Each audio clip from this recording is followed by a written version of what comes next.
দেশে যখনই কোনো আন্দোলন হয় বিএনপি তার উপর ভর করে ক্ষমতায় যেতে চায়। আর বিএনপি জামাতের সম্পর্ক কত নিবিড় তা সবাই জানে। তারা এখন লাশের রাজনীতি করছে, এমন মন্তব্য করেছেন আওয়ামী লীগ সাধারণ সম্পাদক ওবায়দুল কাদের। দুপুরে ধানমন্ডিতে আওয়ামী লীগ সভাপতির কার্যালয়ে সংবাদ সম্মেলনে তিনি এ মন্তব্য করেন।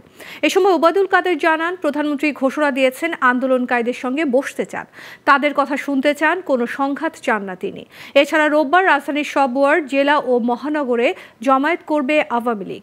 আর সোমবার বেলা ৩টায় ইঞ্জিনিয়ার্স ইনস্টিটিউশনের সামনে থেকে বঙ্গবন্ধু ভবন পর্যন্ত শোক মিছিলের ঘোষণা দেন ওবায়দুল কাদের।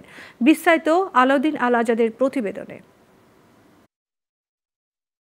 শনিবার ধানমন্ডিতে আওয়ামী লীগ সভাপতির কার্যালয়ে সাংবাদিকদের সাথে মতবিনিময় করেন দলের সাধারণ সম্পাদক ওবায়দুল কাদের। তিনি বলেন, প্রধানমন্ত্রী ইতিমধ্যেই ঘোষণা দিয়েছেন আন্দোলনকারীদের সঙ্গে বসতে চান তিনি, তাদের কথা শুনতে চান, কোনো সংঘাত চান না। শিক্ষার্থীদের সাথে কোনো সংঘাতে না যেতে সবাইকে নির্দেশও দিয়েছেন তিনি।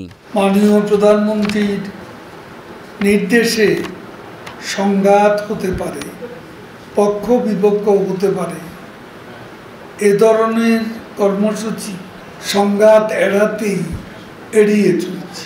আমরা শিক্ষার্থীদের নিকট দায়িত্বশীল আচরণ প্রত্যাশা করি। তার মতে অবুঝ শিশু কোনো রাজনৈতিক বিবেচনায় পড়ে না।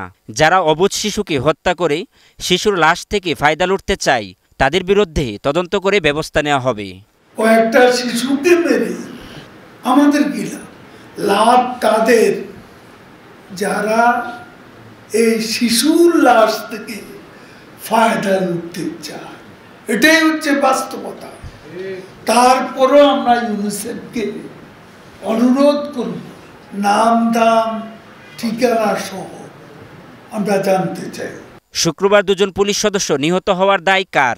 মির্জা ফখরুলকে প্রশ্ন রেখে ওবায়দুল কাদের বলেন, বিএনপি জামাতের সম্পর্ক কতটা নিবিড় সবাই জানে, তারা লাশের রাজনীতি করছে।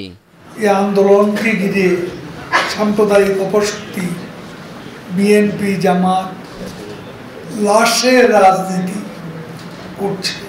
আমি ফখরুল সাহেবকে প্রশ্ন করতে চাই, গতকাল পুলিশ সদস্যকে নিষ্ঠুরভাবে এ হত্যার দায় কার?